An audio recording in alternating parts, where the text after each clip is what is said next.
नमस्कार दोस्तों, जय माता दी। स्वागत है आप सभी का हमारे YouTube चैनल पर। 3 फरवरी 2023 से आपके जीवन में होने वाली है एक बहुत ही प्यारी घटना। किस्मत वालों के साथ होती है ऐसी घटना, और दोस्तों इसे नज़रअंदाज करने की भूल बिल्कुल मत करना, क्योंकि अब से चारों दिशाओं में केवल आपका नाम ही गूंजने वाला है। आस पड़ोस वाले भी आपकी तारीफ करते हुए थकेंगे नहीं, और आपके दुश्मन भी आपसे दोस्तों अब मित्रता करने वाले हैं, क्योंकि सितारे ही कुछ इतनी मस्त परिस्थितियां आपके लिए बना रहे हैं।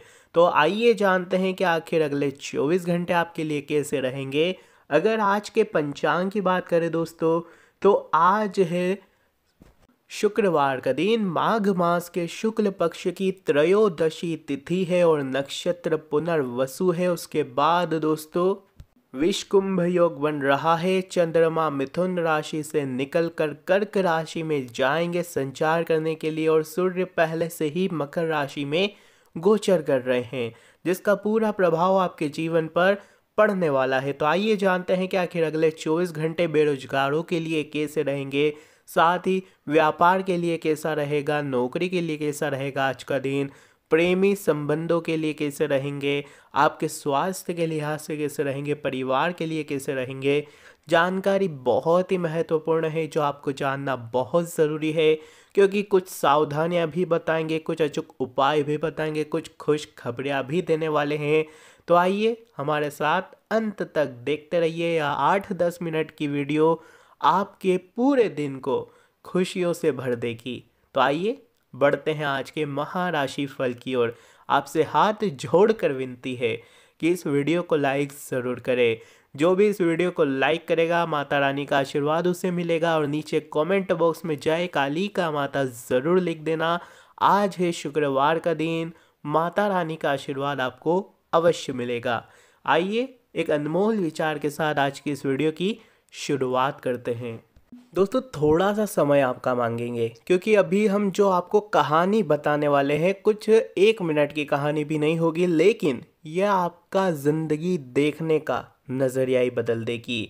एक औरत रोटी बनाते बनाते ओम भगवते वासुदेवाय मंत्र का जाप कर रही थी।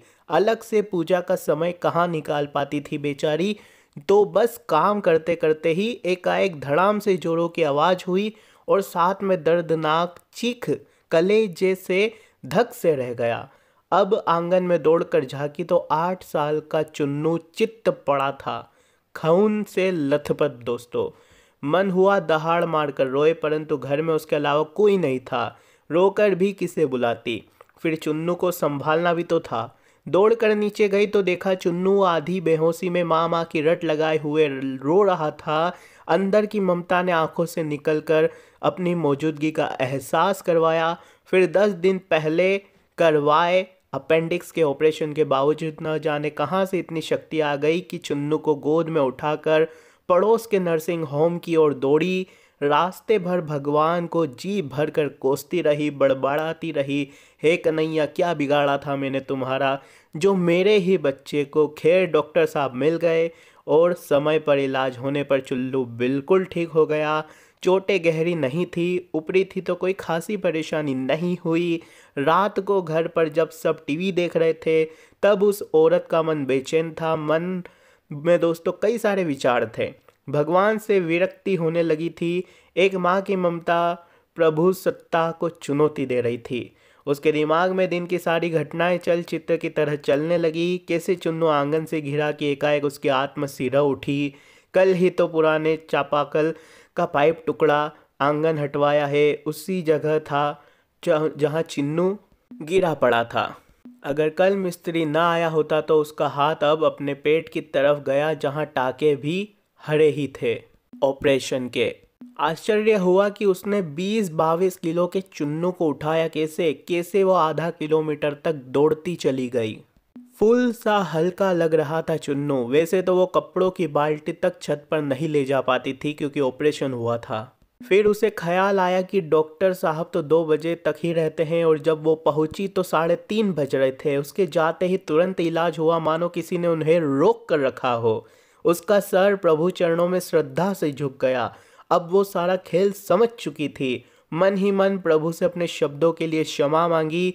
तभी टीवी पर ध्यान गया तो प्रवचन आ रहा था। प्रभु कहते हैं, मैं तुम्हारे आने वाले संकट को रोक नहीं सकता, लेकिन तुम्हें इतनी शक्ति जरूर दे सकता हूं कि तुम आसानी से उन्हें पार कर सको।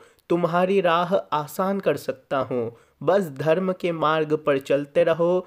उस औरत ने घर के मंदिर में झांक कर देखा, कन्हैया मुस्कुरा रहे थे। तो दोस्तों, हम बहुत बार संकट समय या खुशी के पल में ईश्वर की कृपा तत्क्षण समझ नहीं पाते हैं, पर बाद में हमको एहसास हो ही जाता है कि ये ईश्वर की ही कृपा थी। ऐसे वक्त श्रद्धा, आस्था और धैर्य बनाए रखिए। आपने कभी भी कृष्ण कृपा महसूस की हो तो जय श्री कृष्ण नीचे कमेंट में ज़रूर लिखिए। अगर कहानी पसंद आई हो तो वीडियो को लाइक कर दीजिए। अब आपके राशिफल की ओर बढ़ते हैं। धन्यवाद यहाँ तक रुकने के लिए। दोस्तों, अगले 24 घंटे किसी अनजान पर भरोसा करने से आपकी मुसीबत दुगनी हो सकती है, आपकी मुसीबत बढ़ सकती है। ज़्यादा सोच विचार करने में समय बिल्कुल भी मत बिताइएगा, क्योंकि अब समय इतना नहीं बचा है।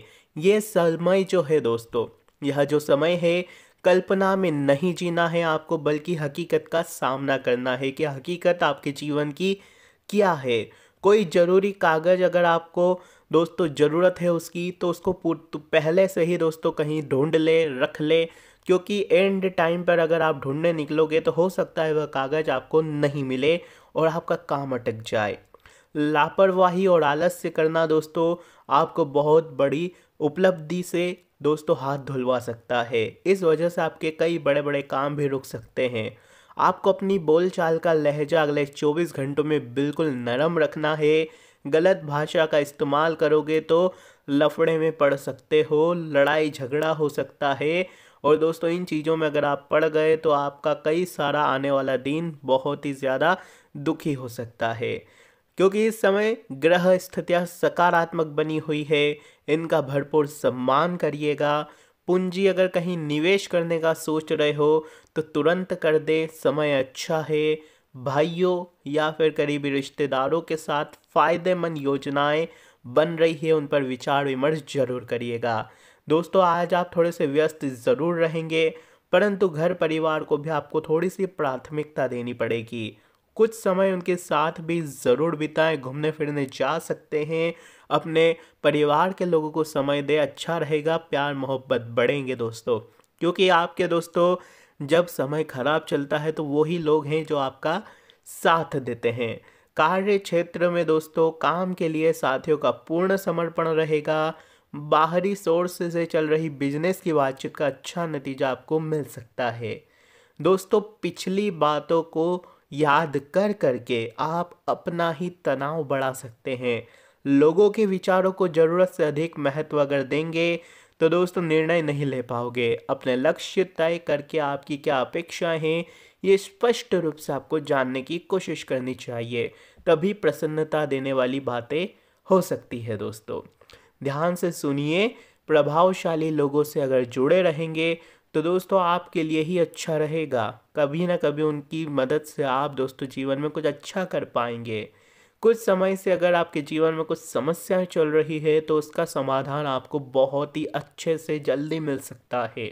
बड़ा निवेश करने के लिए समय बहुत ही अच्छा है। वहीं दोस्तों, दोपहर बाद परिस्थितियां थोड़ी सी प्रतिकूल हो सकती है। फिजूल खर्ची से आपको बचने की सलाह देंगे। घरेलू खर्च का संतुलित बजट बनाना बहुत ज़रूरी है। अगर कोर्ट केस से संबंधित मामले हैं तो थोड़ी सी रुकावटें आ सकती है। इस तरह के कामों को अगर आप स्थगित रखेंगे तो बेहतर आपके लिए ही रहेगा। दोस्तों, लव लाइफ की बात करें तो पारिवारिक वातावरण में तालमेल बना रहेगा।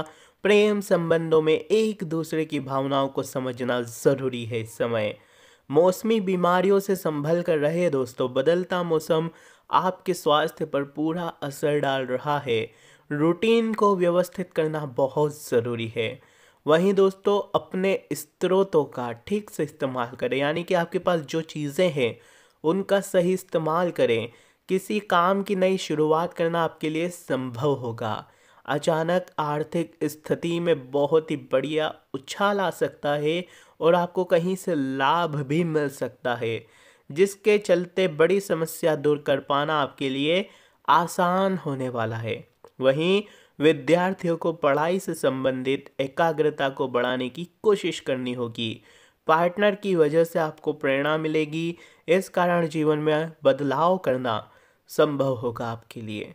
तो दोस्तों, ये था अगले 24 घंटों का महाराशिफल। जाते जाते एक उपाय बता के जाते हैं, जो आज के दिन आप कर दोगे तो यकीनन आपके जीवन में आने वाली तमाम परेशानियों से आप दूर रहोगे।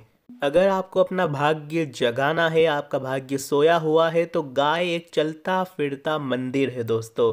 हमारे सनातन धर्म में 33 कोटि देवी देवता है। हम रोजाना 33 कोटि देवी देवताओं के तो मंदिर जा नहीं सकते, उनके दर्शन कर नहीं सकते, लेकिन गौ माता के दर्शन से सभी देवी देवताओं के दर्शन हो जाते हैं। जिस व्यक्ति के भाग्य की रेखा सोई हुई है, तो वो व्यक्ति अपनी हथेली में गुड़ को रखकर गौ माता को जीभ से चटाएं। गौ माता की जीभ जब हथेली पर रखे गुड़ को चाटेगी, तो व्यक्ति की सोई हुई भाग्य रेखा भी खुल जाएगी। तो दोस्तों, बोलिए जय गौ माता। अगर वीडियो पसंद आई हो तो लाइक करना, कोई सवाल हो तो हमारे नीचे कमेंट बॉक्स में बता देना। धन्यवाद।